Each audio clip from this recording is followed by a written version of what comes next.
Bonjour, sois le bienvenu dans Recette Roulette. La recette du jour est les yaourts maison sans yaourtière. Pour 6 yaourts, il nous faut 1 litre de lait entier et 1,5 à 1 yaourt au lait entier. Mon premier conseil pour réussir ces yaourts maison sans yaourtière, c'est de prendre des ingrédients de qualité, à savoir le meilleur lait possible et un très bon yaourt, idéalement un yaourt bio, car généralement il contient bien plein de ferments. Deuxième conseil, prends du lait et du yaourt entier, pour la simple et très bonne raison que ça permettra d'avoir une bonne consistance de ton yaourt, une texture épaisse, ça lui permettra aussi de bien prendre. Troisième conseil, conserve les pots en terre et les pots en verre des yaourts que tu as achetés, ça te permettra après d'avoir des jolis contenants pour tes yaourts maison. Je vais commencer par mettre le lait à chauffer et à le faire frémir jusqu'à ce qu'il perde à peu près 30% de son volume. Pourquoi? Tout simplement pour avoir une texture bien épaisse de mes yaourts. Une fois que le lait a réduit, on retire du feu, on couvre d'un torchon propre et on attend que la température du lait redescende à 45-55 degrés. Bon, si tu n'as pas de thermomètre de cuisine, il faut que ton petit doigt trempé dedans soit chaud, mais pas trop chaud, hein. Va pas non plus jusqu'à te brûler, hein. Fais attention. Le lait refroidi, c'est mon petit doigt qui le dit. Il est bien chaud, mais il n'est pas trop chaud. Il fait environ 45 à 50 degrés. Si jamais tu peux te procurer un petit thermomètre à cuisine, c'est l'idéal pour pouvoir surveiller la température. C'est notamment l'idéal si tu fais toi-même tes yaourts ou alors tes chocolats maison. C'est le moment d'ajouter les ferments sous la forme d'un yaourt.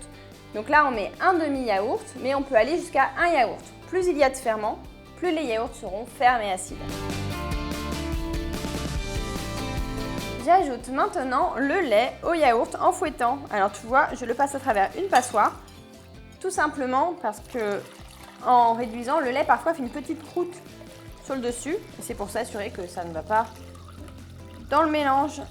Je verse maintenant le lait dans les pots. Je recouvre maintenant mes petits yaourts avec du film étirable. Alors si tu as des couvercles, n'hésite pas à les utiliser. Hop. Et ensuite, tu peux mettre simplement un petit élastique ou alors comme moi, une ficelle pour maintenir le tout. L'idée, c'est que ça soit vraiment bien fermé.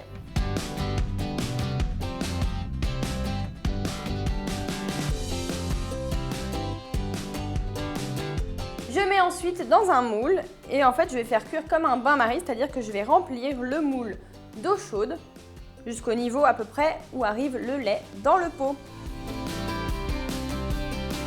Je mets maintenant au four. Donc le four, je l'ai mis à 50 degrés. On peut le mettre entre 45 et 55 degrés. Plus la température est élevée, plus ils seront fermes et acides. Et ensuite, on laisse pendant 20 minutes dans le four, on éteint le four et on laisse étuver pendant 4 à 6 heures. Avant de les sortir du four, assure-toi qu'ils sont bien pris et ensuite mets-les au réfrigérateur. Parce qu'un yaourt, c'est bien connu, c'est jamais meilleur quand c'est bien frais. Les yaourts sont prêts et se conservent 15 jours environ au réfrigérateur. Mais bon, généralement, c'est tellement bon qu'ils ne font pas long feu. Si tu veux faire d'autres yaourts à la suite, il te suffit simplement d'en conserver un et de recommencer la recette depuis le début avec à nouveau 1 litre de lait. Mais attention toutefois, tu ne peux pas faire cette opération indéfiniment parce qu'au bout d'un moment, les ferments ils se fatiguent et tes yaourts ils ne seront pas aussi bien pris. Donc tu peux le faire 3-4 fois et après tu achètes un nouveau yaourt.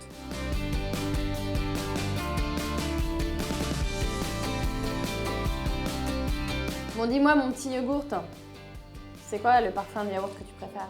Dis-moi tout dans les commentaires. Faire tout maison, ça a du bon. Du coup, je te conseille aussi de réaliser ta pâte à pizza toi-même. Tu verras, c'est beaucoup plus simple qu'il n'y paraît. Je te donne rendez-vous demain à 11 h pour une nouvelle recette. Et si tu ne veux pas en rater une miette, un conseil, abonne-toi à la chaîne Marmiton. Et un demi-yaourt du commerce. Et un demi-yaourt, on peut dire du commerce. Et un demi-yaourt de préférence bio, car il contient plein de ferments. Et un demi à un yaourt. Au lait entier, aussi d'ailleurs. Et un demi à un yaourt au lait entier. Non, je n'arrive pas. J'arrive pas, hein. Et un demi à un yaourt au lait entier.